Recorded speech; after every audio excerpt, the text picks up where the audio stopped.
Um, okay, so um, this class I'll be talking about how the world on the outside um, is also the world on the inside. Because God created the universe and He created mankind in His image. So we are sort of going on a little adventure to tracing God's fingerprints.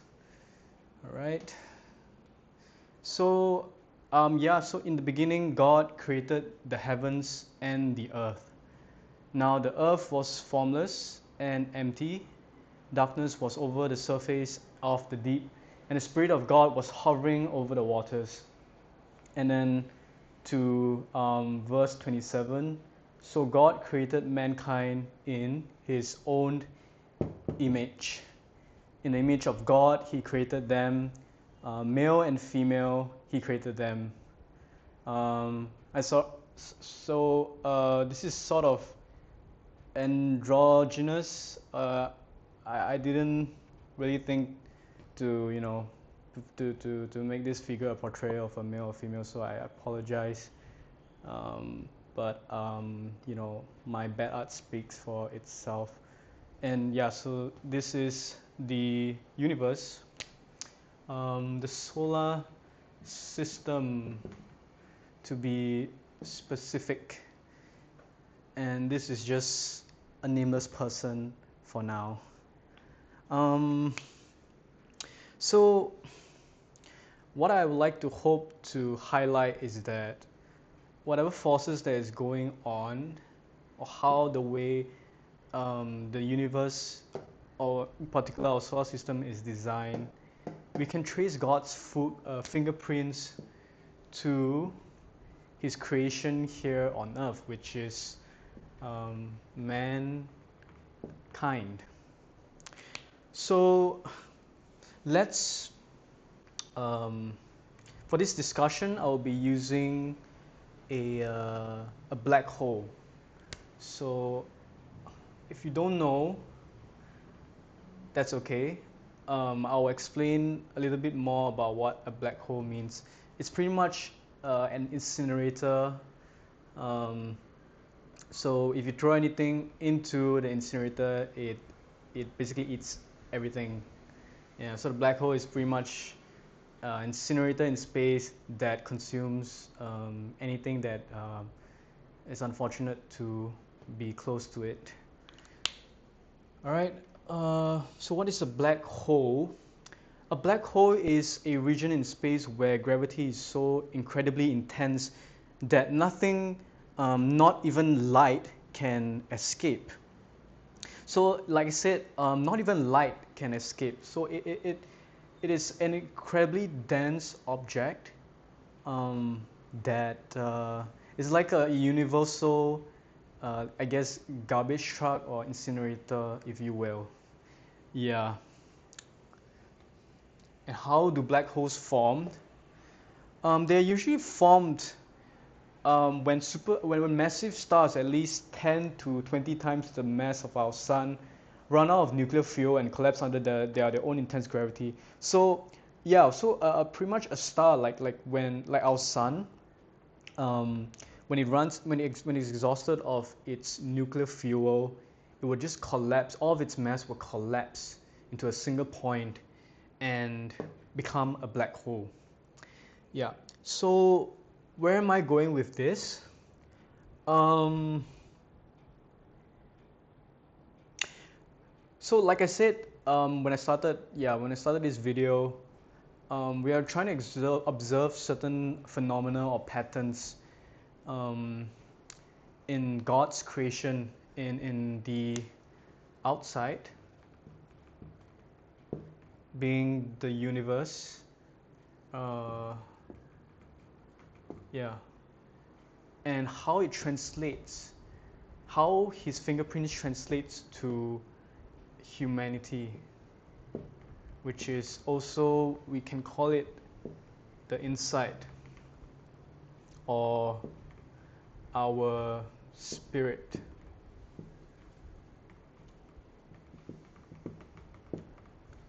right? So because God created mankind in his own in his own image and likeness. Jesus says this in Luke chapter 11 verse 40. Did not the one who made the outside make the inside also? And if you can see this picture on the right, human bodies are closely akin to planets and stars, both literally through atomic composition and conceptually through structural patterns. And humans are made of star stuff. So yeah, you can see whatever that we are composed of, carbon, hydrogen, um, that is as much as my science knowledge carries me, unfortunately. Uh, yeah, it's also found in the vast universe, right? And all this is compact in our very being, which is, like I said earlier, made up of flesh, right? Flesh and the spirit. So two components that we have to take note of when we refer to a human being. And so yeah, like I said, black holes are formed when they have exhausted their nuclear fuel, right? So how does this translate to human beings? What is our nuclear fuel? I would argue that it is our consciousness.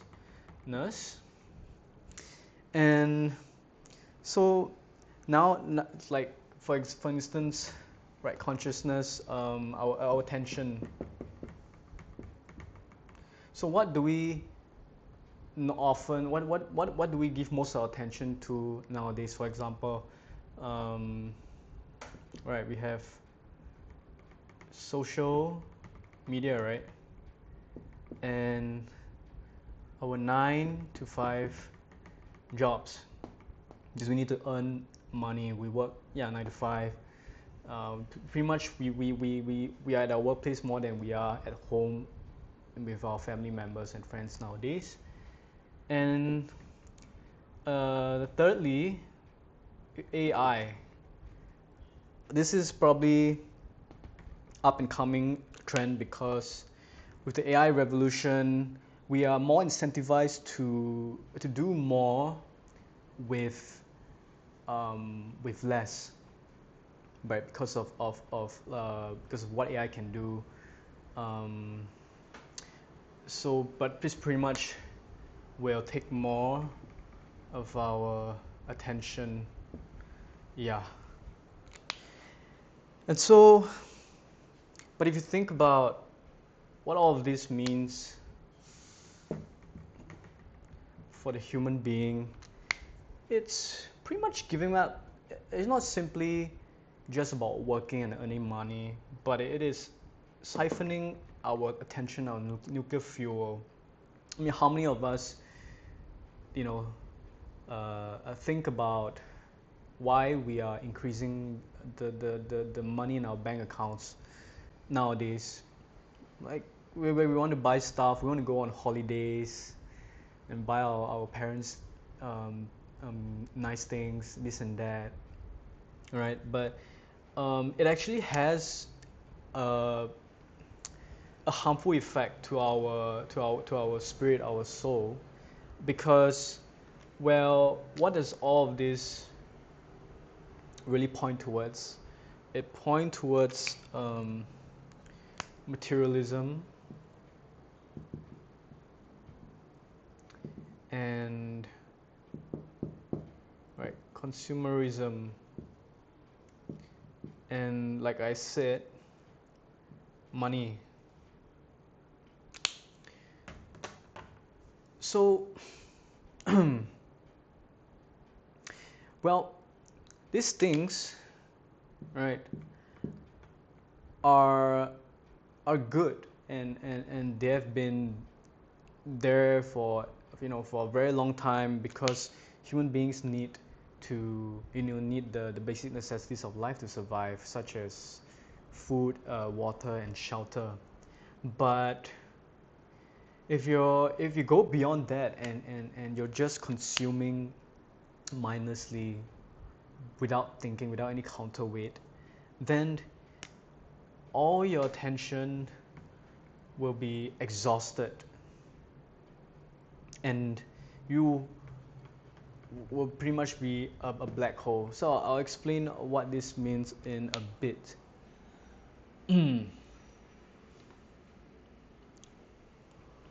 um, so this is Mr. Jeffrey Epstein, and I will use the analogy of the recent Epstein files to explain my point about how all of this um, is harmful to the human soul. So if you didn't already know, Jeffrey Epstein was a very rich financier who had a lot of money, and he gave it away to more rich to other rich and powerful people, or to help them to build to pave the way for them to climb the social ladder. So he was a great benefactor to a lot of people. Um, but for Jeffrey Epstein, and he's done right. He's right. It sounds good that he's giving his money away. Um, in that sense, he wouldn't really be hoarding. Hoarding is a bad thing, but you can see how how the black hole phenomenon would be applicable to him is that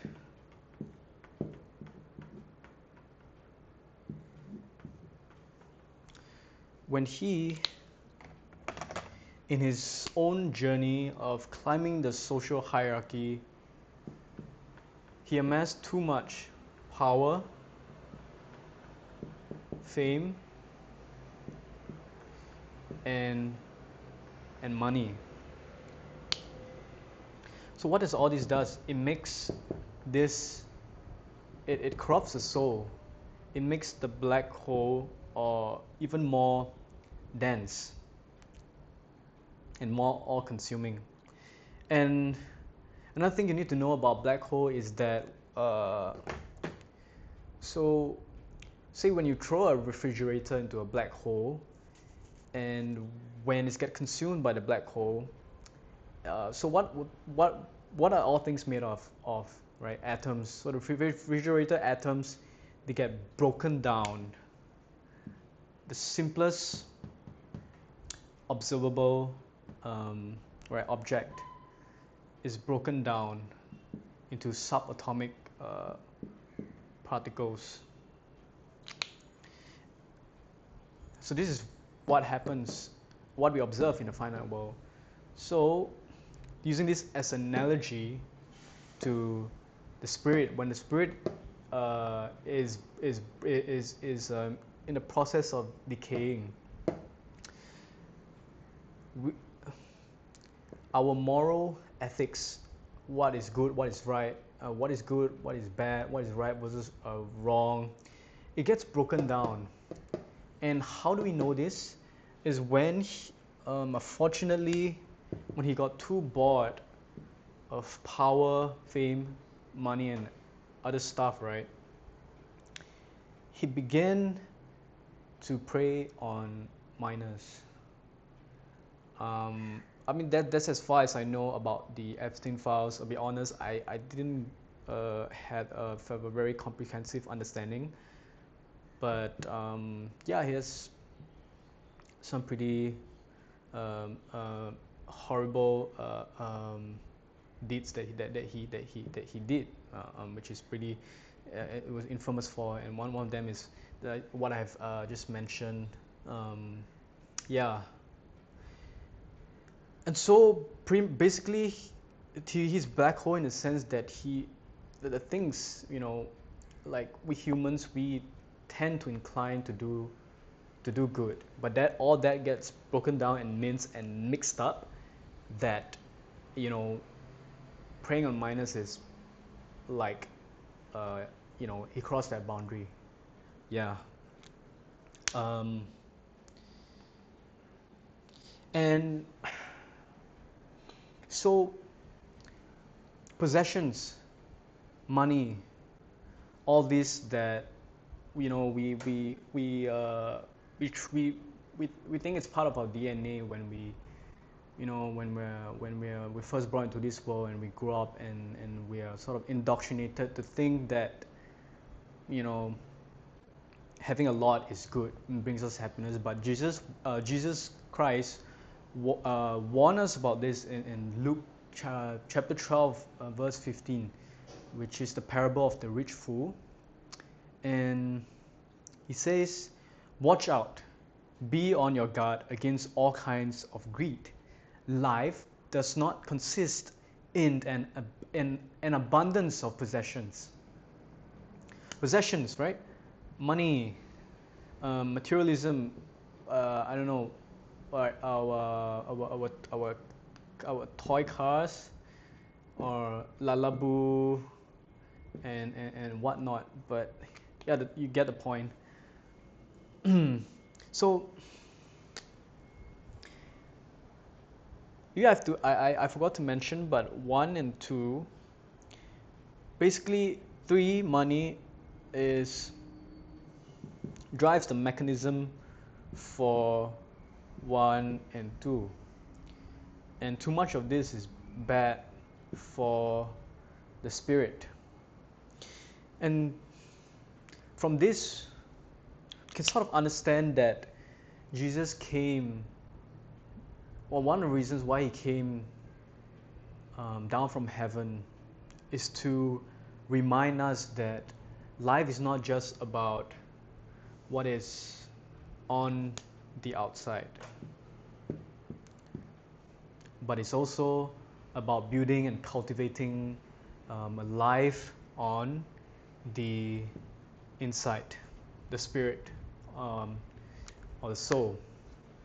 He was here to remind us of the divine spark that we have, and that we are able to connect with God.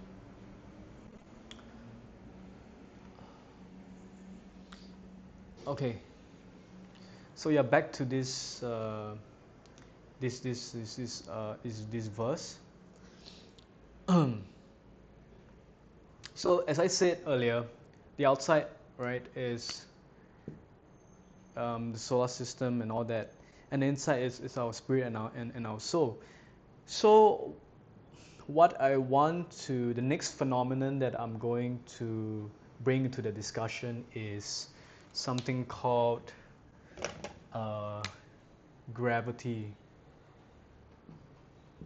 which is that invisible force that holds, you know, holds all these objects together, or in this case, these planets together. And if this is the invisible force acting on the outside world, then what is the gravity for our spirit, our soul, the inside world? I would say that is prayer. Shucks, prayer. Yeah. So I know prayer sounds like a very religious thing. Um, and then one of the biggest misconception that people have about prayer, or at least I, and also a victim of that in most of my life, that I thought that prayer was, your bargain, or your way to bargain with God in getting what you want in life. But actually prayer, which I'll explain a bit, prayer is fundamentally um, reminding ourselves that we belong to God, and not in a very authoritative sense, but Rather, we are here, we are part of his salvific mission. And his salvific mission in the Christian sense is pretty much bringing heaven, right? The kingdom of heaven, heaven to this world, to earth. And it's basically, instead of a wish, it is a surrender to God. Yeah. As Jesus taught this in Matthew chapter 6, verses 9 to 13. This then is how you should pray. Our Father in heaven, hallowed be your name. Your kingdom come. Your will be done on earth as it is in heaven. Give us today our daily bread, and forgive us our debts.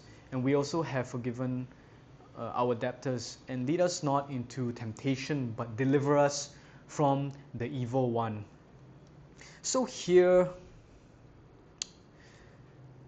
as you can see, your will, God's will, not ours, it is what we should strive to when we pray, or rather when we pray, is surrendering ourselves to God. And I'd like to propose a theory that going back to gravity, right?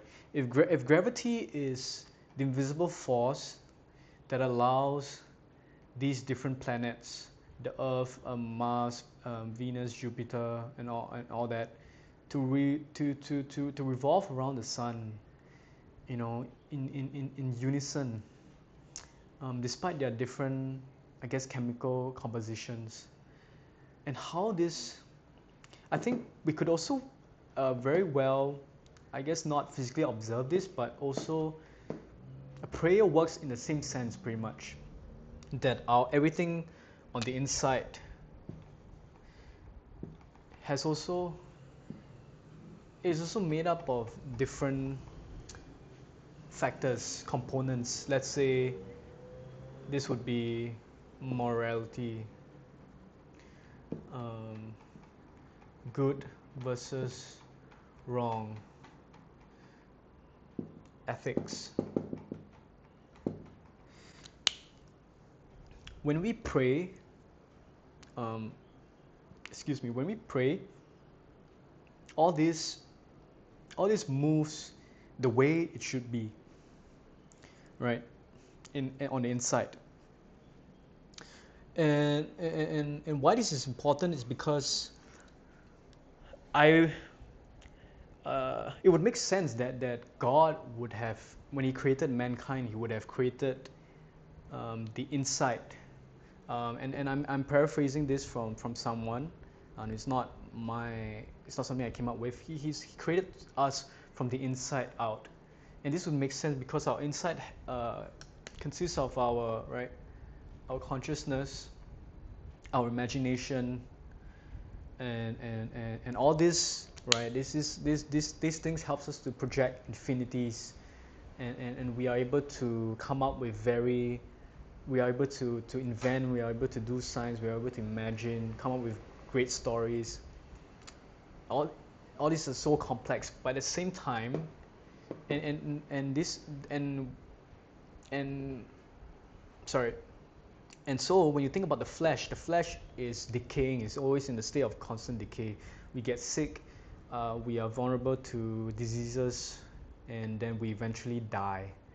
So it would not make sense that He would create us from the outside in, right? So it's the spirit, soul, and then the flesh, the weak flesh. And so this leads me to my next point, that if you understand this, then it will make sense that whatever we do on the inside, right, whatever we feel, our emotions affect what's happening on the outside. So when we feel angry, maybe we tend to like bang the table, and then when we're happy, we would give someone a hug, right?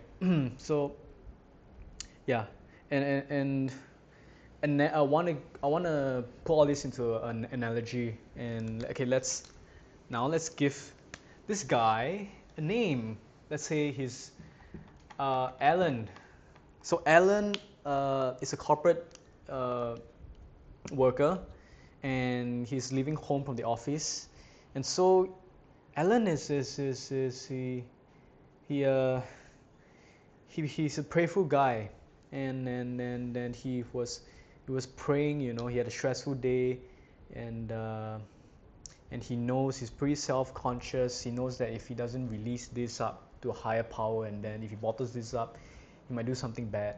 And so he prays before going home at his desk, and then everything inside is moving in accordance with its original design. And so he's going home. He leaves the lobby, and he opens the door, and he holds the door because he's in a state of happiness, right? And I should say, like, prayer naturally leads to happiness and feeling light, because you're surrendering to God, a higher power. And so he opens the door. He holds the door, and he leaves it open for a colleague who is behind him. But the colleague says, "Hey, you, get out of the way. You're blocking me. I'm late for a meeting, or Valentine's Day dinner, or whatever." But Alan, what would most of us do? We'd be like, "This guy is so unappreciative." After a good gesture, like, we might scold him, and we would argue with him. You know, usually is the case, right? When you're, and after office hours, when we're all grudgy. Yeah, but because Alan is right, is again is in this, you can say, a state where everything is moving according to how it should move. He's not affected by it at all. Right, and even so, I might say, I must go as far as to argue that he says sorry with a smile. Right. Now you might think that Alan is probably Jesus. Sorry, that is probably heretic, uh, but the point is that, well, that is a prayer that Jesus taught us to pray. Um, and so enough about Alan. I'll explain what I'm getting to in the next slide. So Jesus also, right, he talks about how the inside, we have to pay attention to the inside, because ultimately it affects what's on the outside. And we can see this in Matthew chapter 7, verses 16 to 20. By their fruit you will recognize them.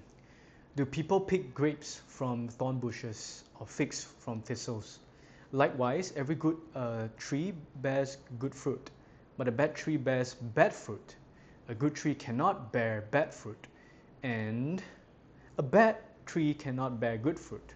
Every tree that does not bear good fruit is cut down, and thrown into the fire. Thus, by their fruit you will recognize them. By their fruit you recognize them. So, when you pray, imagine prayer is sort of like when you're connecting with God, right? And when you connect with God, God is, where should I write this? God is good, is pure, and is love. Um, so when so when that happens, say, let's go back to Alan's analogy. His fruits, when it all comes from God. So when one bad mishap happens, he's able to, smile and move on, and don't let that affect him, because, what is one less fruit in an abundance of good fruit, when you're connected with the good tree um, that is God. Yeah. So yeah, so in summary, when you pray, your spirit aligns with God, right? So here is the sun, and how that translates to our spirit is God. When you have, even when your spirit revolves around God, you get good tree, good fruits, and everything according is moving according to, as it is moving according to what it should, yeah, move according to. Um,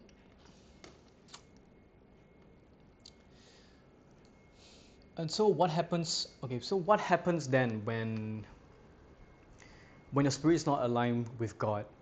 So I'll use this excerpt from a book by C.S. Lewis called The Screwtape Letters. So what this book is about, I haven't read the whole book yet, but I thought this was a very relevant text to use for the following discussion. So this book is pretty much a satirical novel about a demon, who is writing to his nephew, Wormwood. And nephew Wormwood is also a demon, who is more inexperienced compared to the demon. So the demon is the uncle, and so he writes, at different pages have different letters to Wormwood about how Wormwood can entice humans to fall into sin and drift away from God. So in this particular text, which I will be reading out in a bit, um, and yeah, so basically, from the point of C.S. Lewis, I believe this is him trying to point out the common pitfalls of being a Christian, in their relationship with God. Okay, so my dear Wormwood, obviously you are making excellent progress. My only fear is lest in attempting to hurry the patient, you awaken him to a sense of his real position. For you and I, who see that position as it really is, must never forget how totally different it ought to appear to him. We know that we have introduced a change of direction in his course, which is already carrying him out of his orbit around the enemy. But he must be made to imagine that all the choices which have affected this change of course are trivial and revocable. He must not be allowed to suspect that he is now, however, slowly heading right away from the sun on a line which will carry him into the cold and dark of utmost space. Okay, sorry, I'm gonna move this to the other side because I've run out of space.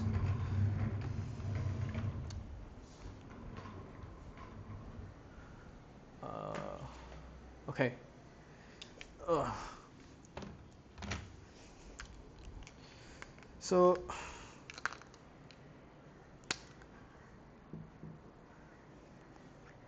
let's look at the first highlighted portion. Right. So honestly, I have to be honest, I did not think about the solar system and the planets revolving around the sun analogy when I read about this. It was actually the other way around, and so I thought this quite apt and coincidental that when I thought about that, and then I came across this text. Yeah, so oh, crap.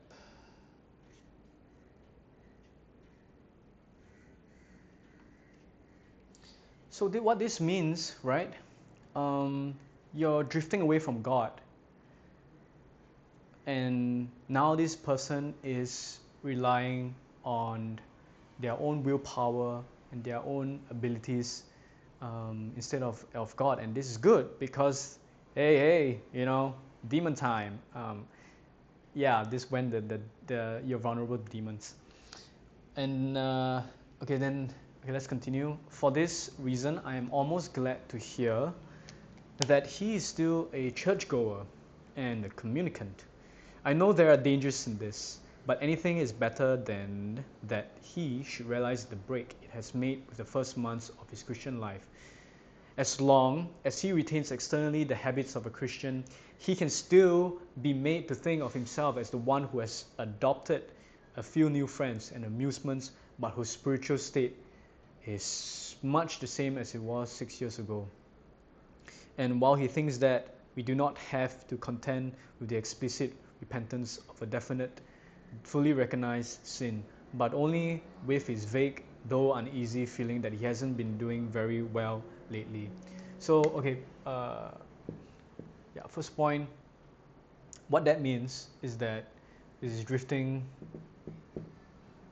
from God. And the second point, as I've highlighted, that pretty much means that this guy is he's his spirit. He's no longer relying on God to align his spirit according to how its its original design.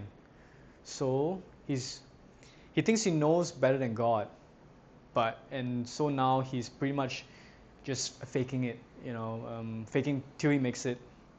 He has friends and he's doing all this churchy stuff, but he's in a state of a spiritual stagnation or even a decline.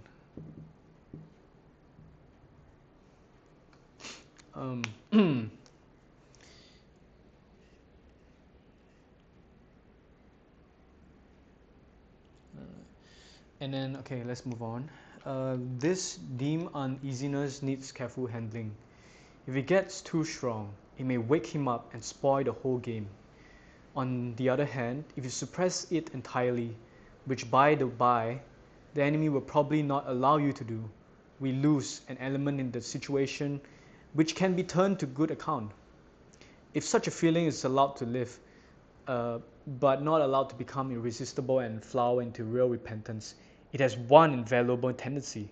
It increases the patient's reluctance to think about the enemy. All humans at nearly all times have some such reluctance, but when thinking of him involves facing and intensifying a whole vague cloud of half-conscious guilt, this reluctance is increased tenfold. So what this means is that this guy is continually drifting, continually starting to decline, and now he is at a stage where he recognizes, right, because he recognizes that he's under these two categories, and he knows that it is wrong to be in this state and it's not healthy, but he feels bad that he's drifted too far. He has drifted too far, and and and and and, and it's a sin because when you commit a mortal sin, you have full knowledge of that sin that you are committing. So yeah, so basically this guy is in a lot of guilt, and because he is a lot of guilt, that makes it harder to reach God again.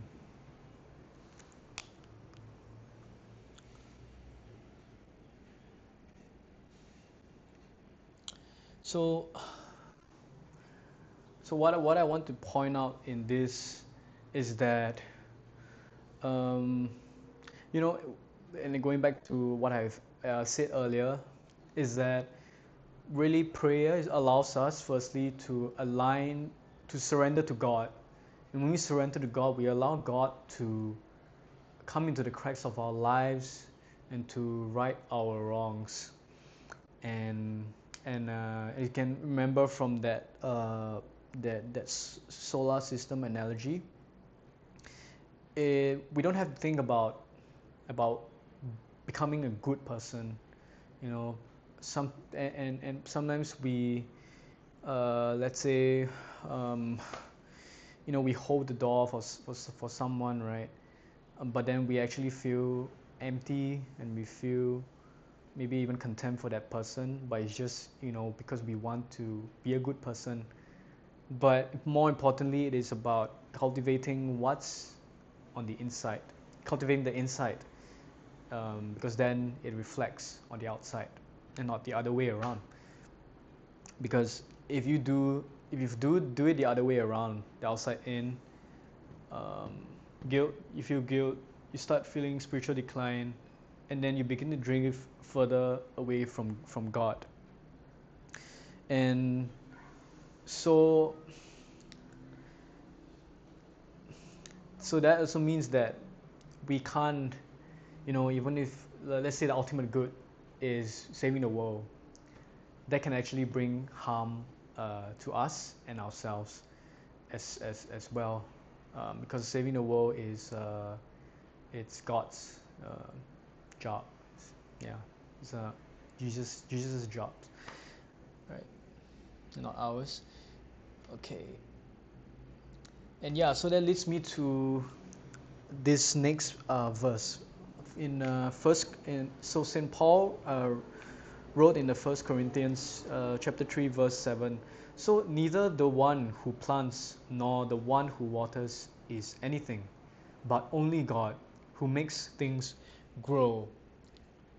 Yeah, so essentially, again, to reiterate my point, yeah, so we can help people, we can love them, we can do good for them and guide them, but ultimately, we can't force it to happen, and only God can, by the grace of God, can their lives be transformed. If we force it, we may fall into a state of guilt, wondering why is God not answering our prayers, and then eventually spiritual stagnation, and continue our ways decline, and then we drift further away from God. So trust in God, yeah, because only God who makes things grow.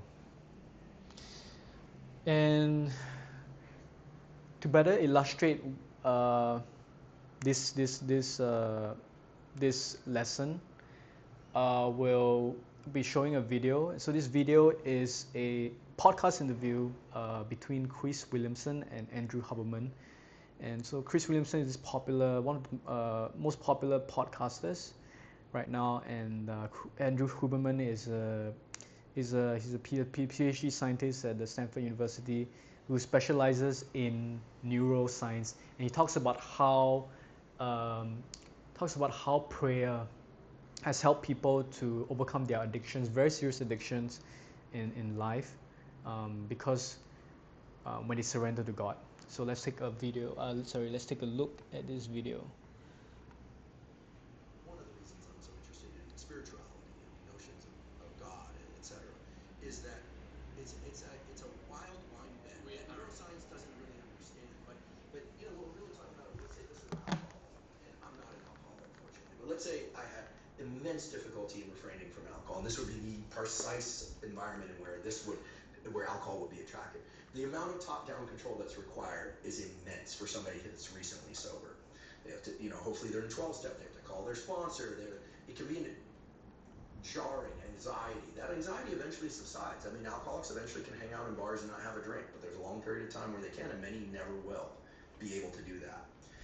But the notion of a higher power is central to almost every alcoholic, at least who goes through AA, getting sober. It's a almost a prerequisite, and in some sense it is a prerequisite. And it's so brilliant that it is, because it takes away the need for constant top-down control. You give that over to something else, this notion of a higher power. For some people that's God, for some people it's Christ, for some people it's, just general higher power, because 12-step is very agnostic as to what people consider higher power. But I think it is not a coincidence that the Bible writes in these kinds of things about sins and virtues and the need, not just good works, but avoiding sin, and acknowledges in some sense that it's, in some cases, near impossible for people to do on their own. And yes, community can help. And yes, reward processes can help. And yes, punishment can help. These all work. We know this. You see this in animal learning studies. Where humans are different is that they can, as far as we know, humans are unique in their ability to give this top-down restriction process over to some other entity. And it makes it easier, not harder. And it makes it more concrete somehow, not more abstract. The only abstract piece of it is that, you can't shake this entity's hand, at least not in the standard sense. What do you think's going on? As usual, you always ask Yeah. me. So yeah, so to briefly summarize, yeah. So Andrew Huberman, he talks about how there are limits to how we can overcome problems in our lives by relying on our own will, our intellect.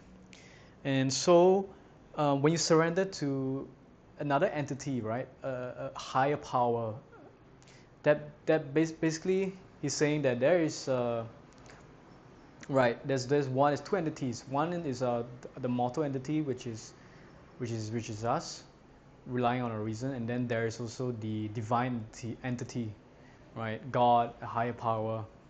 And when they do this, there are these people, let's say the alcoholics, they are able to overcome their addiction.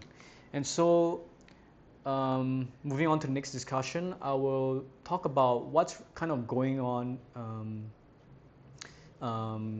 between in these entities, and then by using a few concepts from a book called Fear and Trembling. By Soren Kierkegaard. You talk a bit about his works, to understand what is this divine and mortal entity. So yes, Soren Kierkegaard, and we're talking about Fear and Trembling. And in Fear and Trembling, I have also not read the whole book. It is a really dense book, and it's very metaphysics, philosophical, and I'm just like lost in the sauce most of the time. But there's one excerpt that really struck out to me is when he uses the analogy of a ballet dancer to talk about this the relationship between the mortal entity and the divine entity. Okay, let's just say for the purpose of this discussion, the mortal entity is the mortal entity is the finite, the material world. The divine entity, where God is in the spiritual world. And so before we get into discussing this book, let's watch another video. Okay, this is the last video about a video of a ballet dancer and about them dancing, so we can imagine how this factors into his arguments. Right. Yeah, so just take note of how she's moving.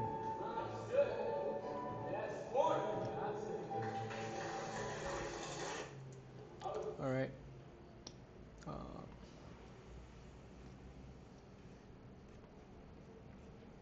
Yeah, so Fear and Trembling. Um, we'll be looking at two texts. It will be pretty much it's the same continuation of this part of the same text, but just two individual uh, excerpts because yeah, it's pretty long, as you can see. And so, pretty much in this, just to give an overview, in this text, he's pretty much talking about how one of the arguments that he makes is that right there's two entities, the reason, um, which is inherent in human beings, and also our faith, and faith is that which allows us to connect with God. And so yeah, so reason will be like, when you, like I said, when you're just relying on your abilities to overcome your own problems. And faith is when you decide that you cannot overcome your problems by yourself, uh, and you make that leap of faith in order to connect with God and to ask God for help. So actually, fun fact, Kierkegaard is the one who coined the term leap of faith. Yeah, just fun fact. And moving on. So,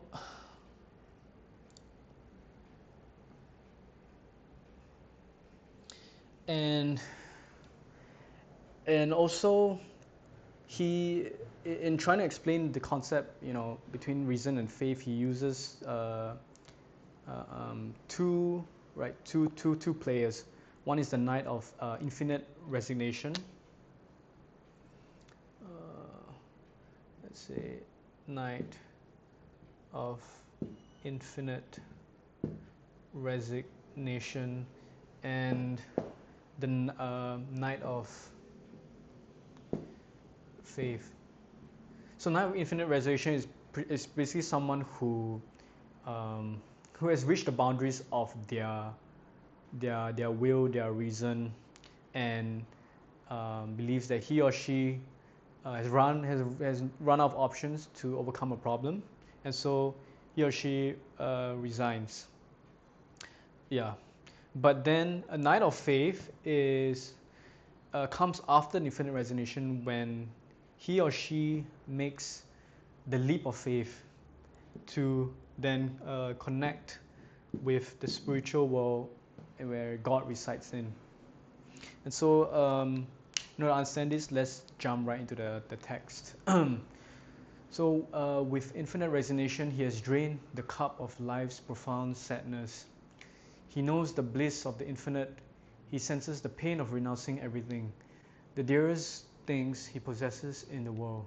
And yet finiteness tastes to him just as good as to one who never knew anything higher. For his continuance in the finite did not bear a trace of the cowed and fearful spirit produced by the process of training. And yet he has this sense of security in enjoying it, as though the finite life were the surest thing of all. And yet, the whole earthly form he exhibits is a new creation by virtue of the absurd. Okay, yeah. So this is a lot. Um,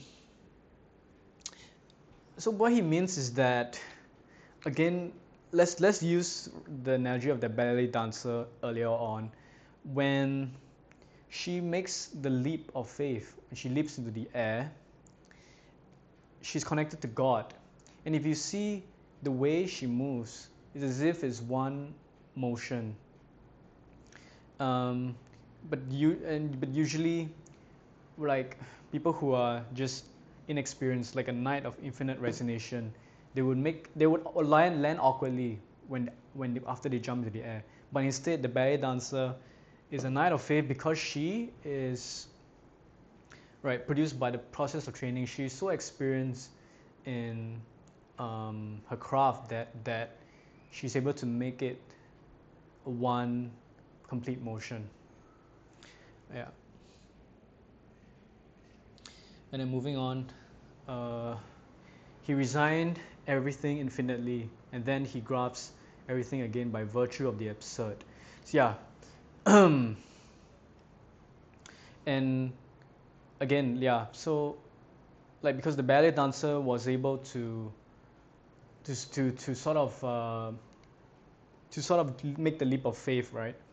She's able to attain a sort of higher level of movement when she lands back in the back on the ground. And yeah, so I like to just bring up another verse in Matthew chapter 6 verse 33.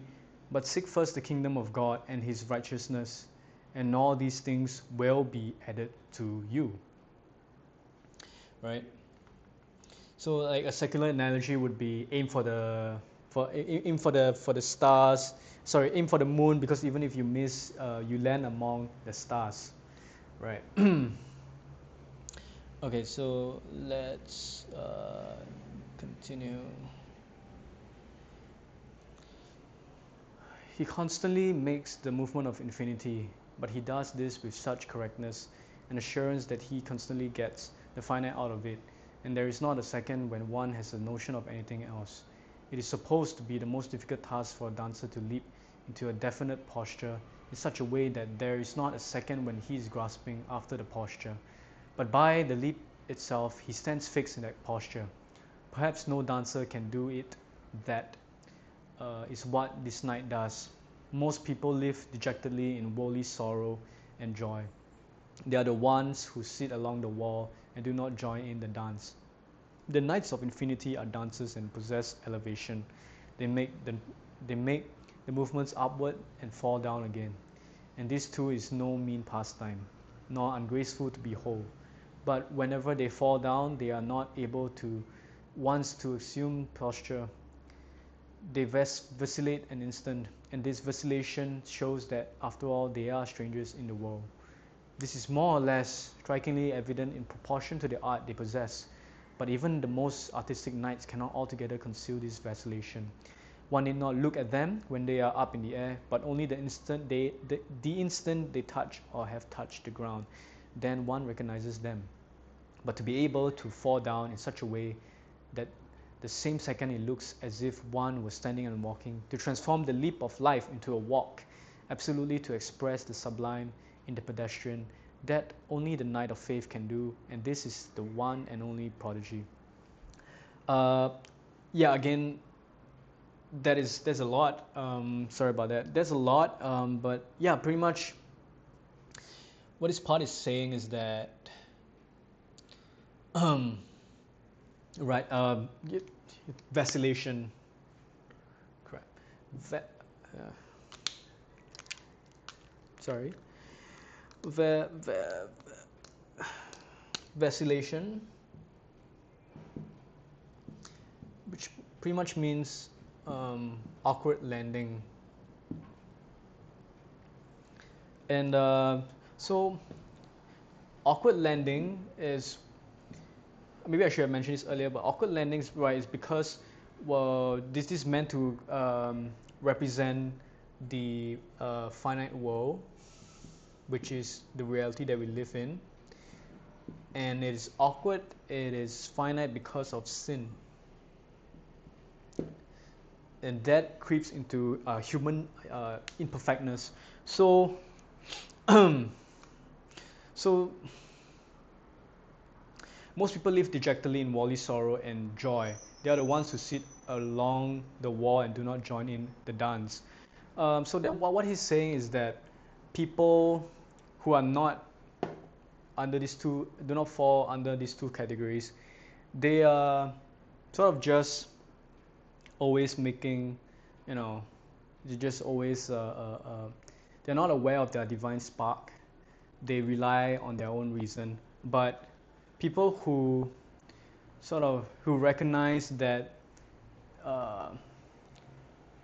the limits of their reason, become a knight of infinite resignation, they have the propensity to become a knight of faith once they are able to make that leap of faith. So all of this is encapsulated in the analogy of the ballet dancer. Um,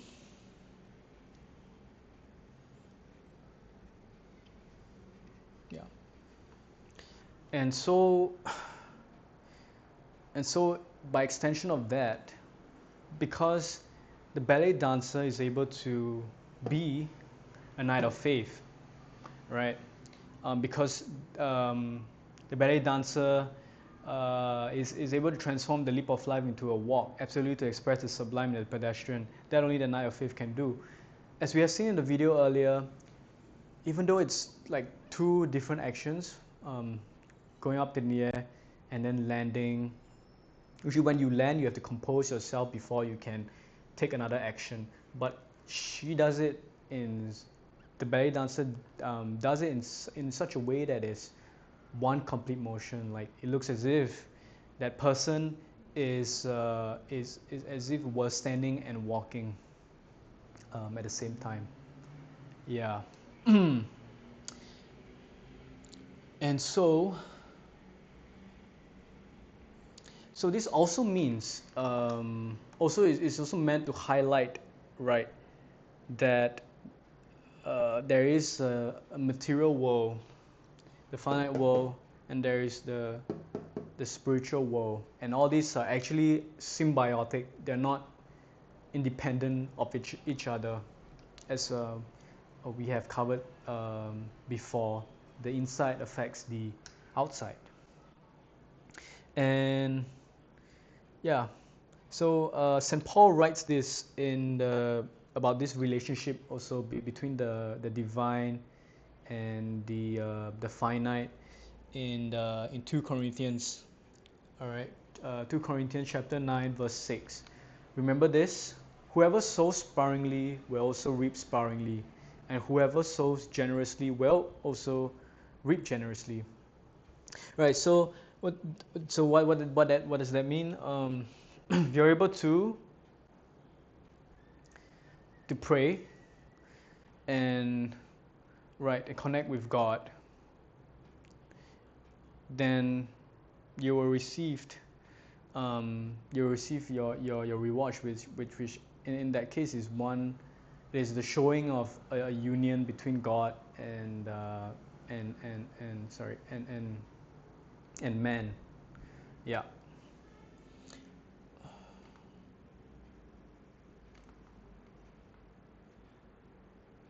All right. So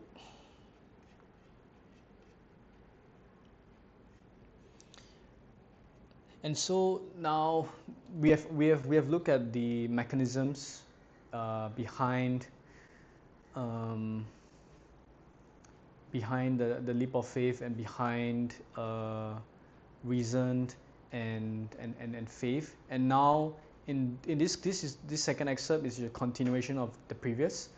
Kierkegaard uses the understanding of the mechanisms to relate it to a real life scenario about um, about someone who falls in love with a princess, a guy who falls in love with a princess, and recognizes that it is an impossible love. And so let's now I will more concretely try to apply this analogy to the analogy of the alcohol addiction that we've seen in the previous video with Andrew Haberman, to better understand what all this means. He surveys the situation of his life. He convokes the swift thoughts, which like tame doves obey his every biting. He waves his hand over them, and they dart off in all directions. But when they all return, all as messengers of sorrow, and declare to him that it is an impossibility, then he becomes quiet. He dismisses them, remains alone, and then he performs the movement. So this what this means is this guy is at the stage of this guy is a knight of infinite resignation, because he recognizes that this love is impossible, and he has thought about it in his head over and over again, and he has reached the point where if he doesn't let it go, it becomes harmful, and so he resigns. But it might sound like he's a knight of faith, but he's not a knight of faith yet, and I'll explain why. he's not a knight of faith.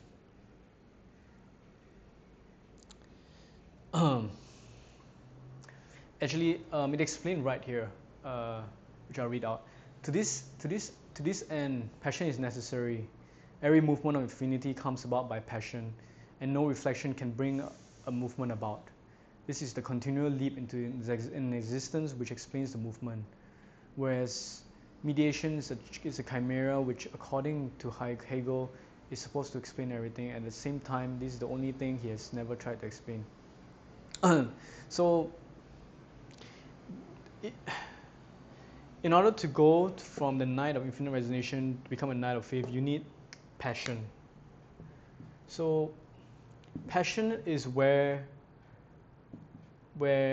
reason is, you no longer rely on reason and you just pour your heart and soul out to God, and that's when you can connect to the divine, right? And so Jesus talks about this as well in Matthew chapter 22 verse 37. You shall love the Lord your God with all your heart and with all your soul and with all your mind.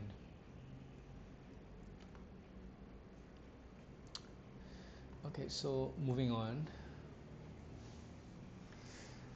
Okay, so I've already explained this part.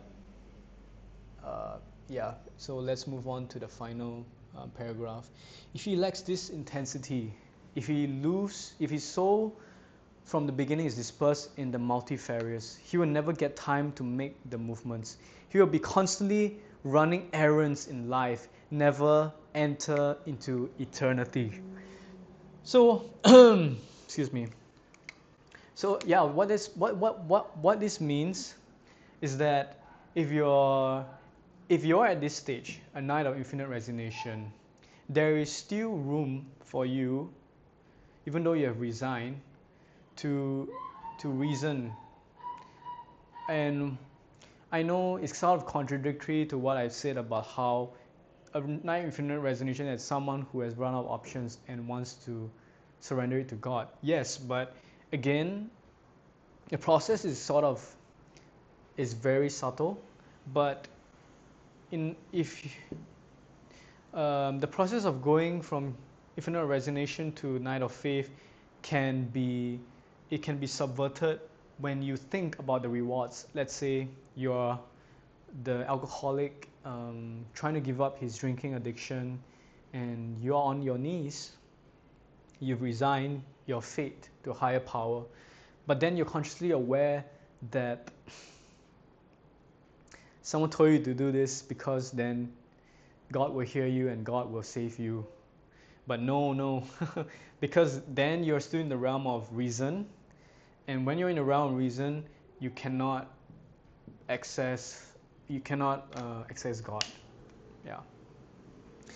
And again, Jesus talks about this in Matthew chapter 6 verse 21. For where your treasure is, there your heart will be also. So that means, so yeah, oh crap. Oh, sorry, this is the wrong illustration. Reason. So that means you need passion. The leap of faith requires passion. You need passion to become a knight of faith, and that is when you are able to access the divine. That is where your treasure is. That is where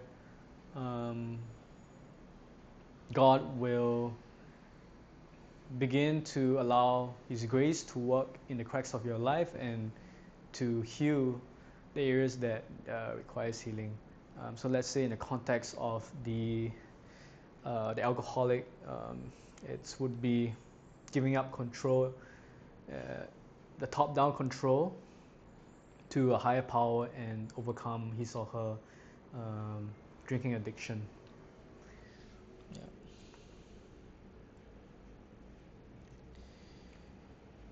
Okay, and so going back to the Epstein files for the last time, So with all these like religious notions, right? Some people may argue that what Jeffrey Epstein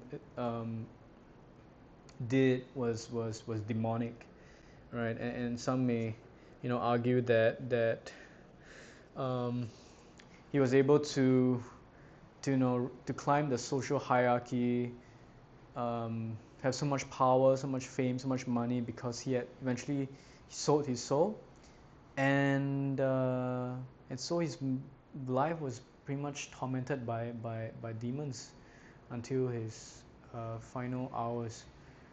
Um, right, because not even light can uh, escape.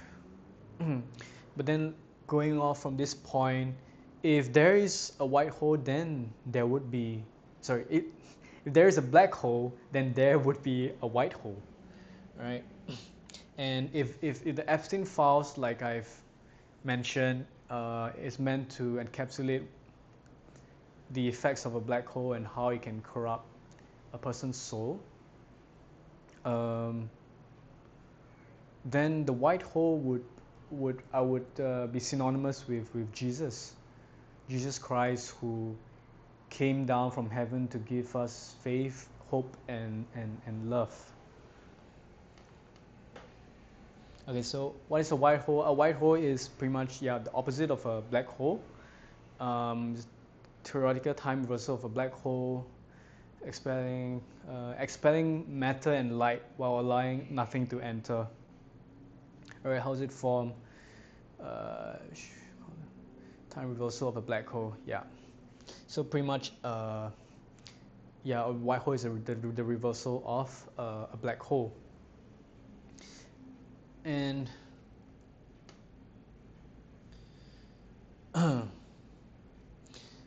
and I want to focus on the part about expelling matter and light while entering nothing to enter. To talk about this following verse, Luke chapter 4, verse 35. Be quiet, Jesus said sternly. Come out of him. Then the demon threw the man down before them all and came out without injuring him. So let's say that man, right, is uh, again for the sake of argument, that man is Jeffrey Epstein. May the Lord rest his soul. Let's say he's a demon, and so even though it's very superstitious right now, but let's just try to keep that at bay and just think about this phrase about how he came out without injuring him. That sounds like a reversal of a black hole, right? That